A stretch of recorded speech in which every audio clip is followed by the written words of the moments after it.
It's crazy because I've always been very motivated and I've always had a lot of grit. You know what I mean? Shout out to Mr. Abernathy from high school. You know what I mean? He used to always talk about grit. Well, I learned that word from him. You know, I've been through a lot of different situations in my life where I had no choice but to keep pushing through depression, through anxiety, through, you know, every situation I was in. Even in high school, like I was saying with Mr. Abernathy and him, I broke my wrist and still played in the basketball game.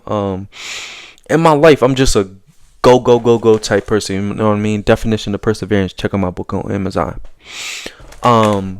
But I didn't have the level of courage in my life until I connected with God, until I went through some tough situations to the point where I felt like I hit rock bottom. And the only true way that I could be that strong through the things I was going through, such as being homeless and not having no family, was God. I'm going to share two Bible scriptures. This one, ironically, is Joshua 1:9. My name's Joshua. No flex, no ego. Just saying it. Ironic. My name's Josh. Anyway, this is my command. Be strong and courageous. Do not be afraid or discouraged, for the Lord your God is with you whenever you go.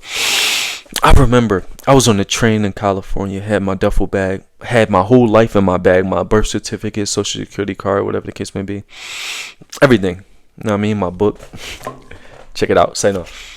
And I broke down a little bit. I broke down because I was just thinking about my life. I was just thinking about the stuff I've been through.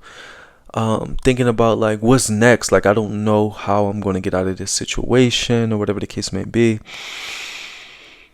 And the whole time I had a lot of ups and downs. I'm connecting with God. I'm reading my Bible scriptures. I'm fasting. I'm exercising. I'm managing my money real tight. You feel me? Because I didn't have a lot.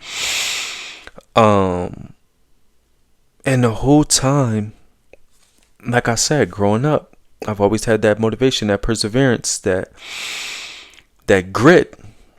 But the level of courage that I had to survive through the things that I went through, especially within the last 3 years, was 100% because of God. He gave me the peace. He gave me the joy. I took it from little old perseverance to really like bro, you can do whatever. You know what I'm saying? Next Bible scripture, Isaiah 41:10. Don't be afraid, for I am with you. Don't be discouraged, for I am your God. I will strengthen you and help you.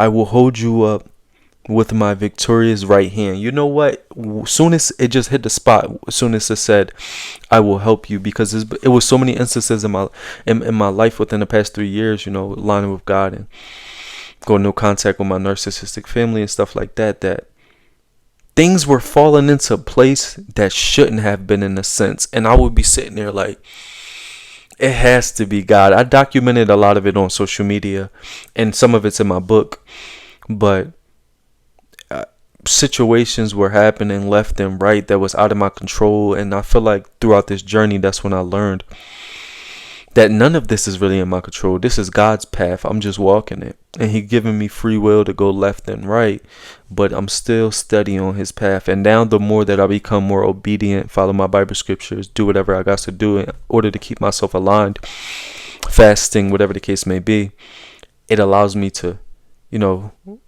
read my intuition or walk the path that I need to walk in order to fulfill that purpose, fulfill that path. And like I said, it's a feeling. I've always been strong. I've always persevered. I always had grit, but God truly gave me courage. I'll say that.